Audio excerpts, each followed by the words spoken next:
தீபாவளியை ஒட்டி இனிப்பு வகைகளை தயாரிக்கும் பணிகள் முழுவீச்சில் நடந்து வருகின்றன. இனிப்பு தயார் செய்ய பயன்படும் மூலப்பொருட்களின் விலை உயர்ந்துள்ளதாக இந்த ஆண்டு தீபாவளி தித்திக்குமா என்ற கேள்வி எழுந்துள்ளது. தீபாவளி பண்டிகை என்றால் பட்டாசுக்கு அடுத்தபடியாக அனைவர் மனதிலும் இடம்பெறுவது இனிப்பு ஆகும்.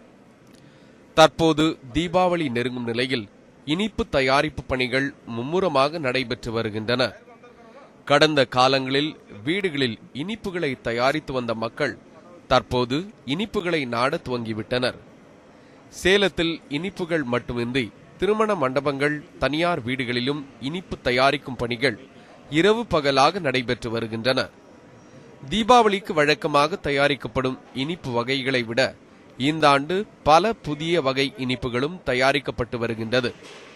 இந்த இனிப்பு வகைகளை தயார் செய்ய வட மாநிலங்களிலிருந்து பிரத்யேகமாக ஆட்கள் வரவழைக்கப்பட்டு தயார் செய்யும் பணிகள் சூடுபிடித்துள்ளது. 150 பேர் வந்திருக்கோம் எங்கள் வேலை செய்கிறதுக்கு. தீபாவளி சீசனுக்கு வந்திருக்கோம். நார்த்தில் dry fruit sweets, khoa special ஸ்வீட்ஸ்லாம் ரொம்ப ஃபேமஸ்.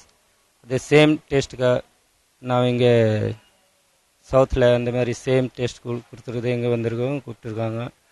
தீபாவளியில் என்ன ஆர்டர் வருது அதாவது டே நைட்டு வேலை செஞ்சுட்டு உங்களுக்கு ஆர்டர் கொடுத்துருக்கு, பகலில் நைட்டு வேலை செஞ்சுட்டு கொடுத்துன்னு இருக்கோம். சேலத்தில் இந்த ஆண்டும் இனிப்பு கடைகளில் 20க்கும் மேற்பட்ட இனிப்பு வகைகளை புதிதாக தயாரித்து விற்பனை செய்து வருகின்றன. இந்த ஆண்டு ஆர்டர்கள் எதிர்பார்த்ததை போல உள்ளதாகவும், மூலப்பொருட்களின் விலை உயர்வால் இனிப்புகளின் விலையும் கிலோவிற்கு 2 ரூபாய் முதல் 3 ரூபாய் வரை உயர்ந்துள்ளதாக கூறுகின்றனர் உரிமையாளர்கள். நியூ வெரைட்டியில் உங்களுக்கு ட்ரை ஃப்ரூட் வெரைட்டி கொஞ்சம் புதுசாக இன்ட்ரோடியூஸ் பண்ணியிருக்கோம். அதே மாதிரி கீ வெரைட்டிஸில் கோந்த் லட்டு, பேசன் லட்டு, காஜு சோன் பப்டியிலே காஜு சோன் பப்டி ரொம்ப நல்ல முறையில் இப்போ இன்ட்ரோடியூஸ் பண்ணியிருக்கோம். அது மாதிரி ட்ரை ஃப்ரூட் ஸ்வீட்ஸ் எல்லாம் கலந்து கிஃப்ட் பாக்ஸஸ் புது ஐட்டமாக டெல்லியில் அந்த ஹேண்ட்மேக் பாக்ஸு கொஞ்சம் பார்க்குறதுக்கு நல்லா கவர்ச்சியாக இருக்கும். அதே சமயத்தில் கிஃப்ட் கொடுக்க நல்லா ஃபேன்சியாக இருக்கும். பல்வேறு வகை இனிப்புகள் காலத்திற்கேற்ப தயாரிக்கப்பட்டு கடைகளில் விற்பனை செய்யப்படுகின்றன. இதன் காரணமாக தீபாவளி பண்டிகைக்கு வீட்டில் பலகாரங்கள் செய்து கொடுக்கும் வழக்கம் சமீப காலமாக குறைந்து வருகிறது. இந்த ஆண்டு தீபாவளி இனிப்பு வகைகளின் விலை அதிகமாக உள்ளதாக கூறுகின்றனர் பொதுமக்கள்.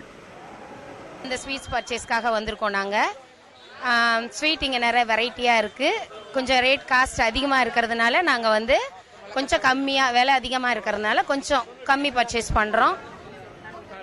வருஷம் ஃப்ரெண்ட்ஸ்க்காக இந்த ஸ்வீட்ஸ் கொடுத்து தான் எங்களோட ஃப்ரெண்ட்ஷிப்பை கன்வே பண்ணிக்கிறோம்.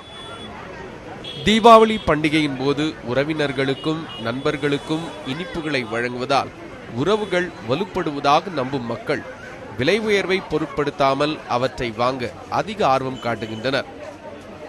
பட்டாசு பண்டிகையாம் இந்த தீபாவளியில் இனிப்பு தயாரிப்பு பணிகள் மும்முரமாக நடைபெற்று வந்தாலும், ஆனால் இந்த இனிப்புகளில் விலையேற்றத்தால் பொதுமக்களிடையே ஒரு கசப்பை ஏற்படுத்தியுள்ளது.